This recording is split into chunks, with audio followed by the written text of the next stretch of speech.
Google just did something that sounds almost like a joke. They took a plain folder, text files, nothing fancy, and turned it into an official AI standard. And that quiet little folder does something bold.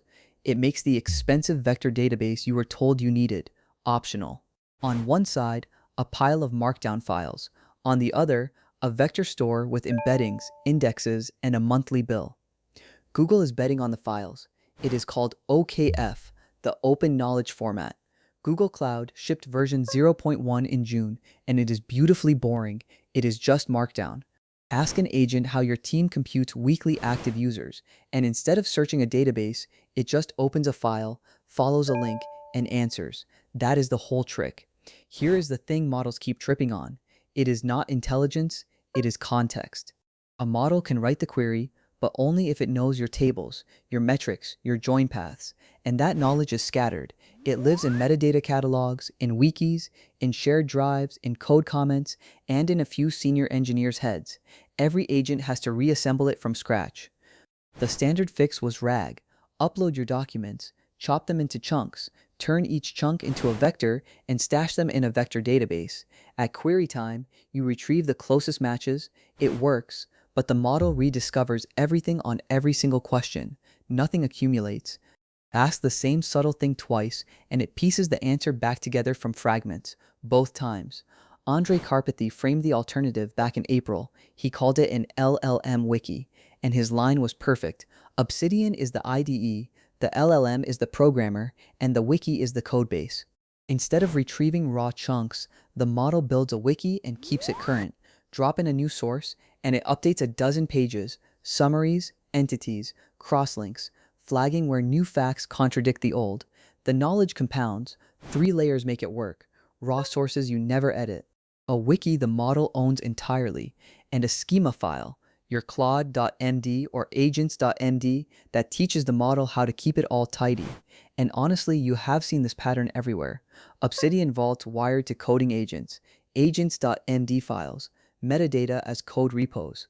Great ideas, but every one of them was bespoke, so none of them talk to each other. That is the gap OKF fills.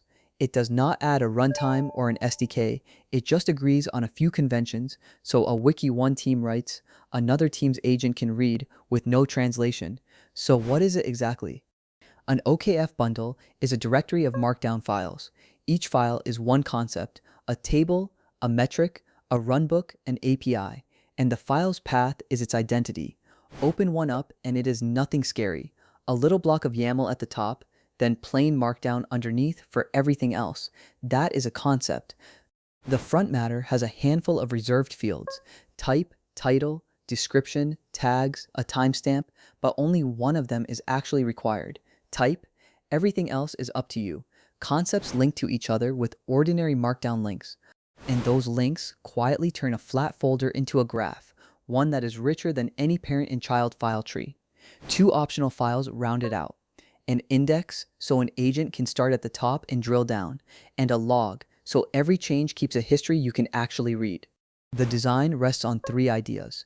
Be minimally opinionated, keep producers and consumers independent, and stay a format, never a platform you have to log into. Because it is just files, there is nothing to install. It renders on GitHub. It ships as a tarball. It mounts on any file stem. Your knowledge stops being trapped inside someone's product. So how is this different from RAG? RAG rederives knowledge from raw chunks on every query. OKF stores curated, cross-linked concepts that the agent reads and edits directly. Chunks versus concepts. Line it up against the usual suspects. Notion locks you into a database. A vector index gives you fuzzy chunks, not concepts. OKF is portable Markdown and agent reads with 0 translation, and the bill changes. A vector database means hosting, embedding, re-embedding on every edit, and babysitting drift. A folder means git and grep, diffs, pull requests, and basically 0 infrastructure. And Google did not just publish a spec. They shipped a BigQuery agent that writes bundles, a static visualizer to browse them, and 3 sample bundles to copy from. The killer use case is metadata as code. Export your BigQuery tables and metric definitions as a bundle, commit it right next to the SQL, and review every change as a pull request. From there, it spreads. on-call agents that read runbooks and follow the links, vendors shipping a catalog your agent just consumes, a team wiki that finally stays current because the model maintains it. Now the honest part. This is not the death of the vector database.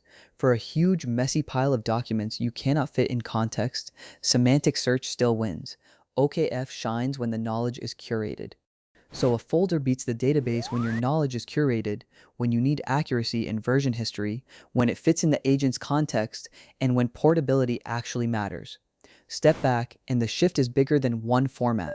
Context is becoming a portable, version-controlled artifact. Open formats won the data era, and they are lining up to win the agent era too. So that is OKF, a folder of Markdown concepts linked into a graph that an agent reads and keeps current, no embeddings required. Sometimes the boring answer really is the better one. If that clicked, you will like the rest of the channel. Subscribe to Cloud Codes, and I will see you in the next one.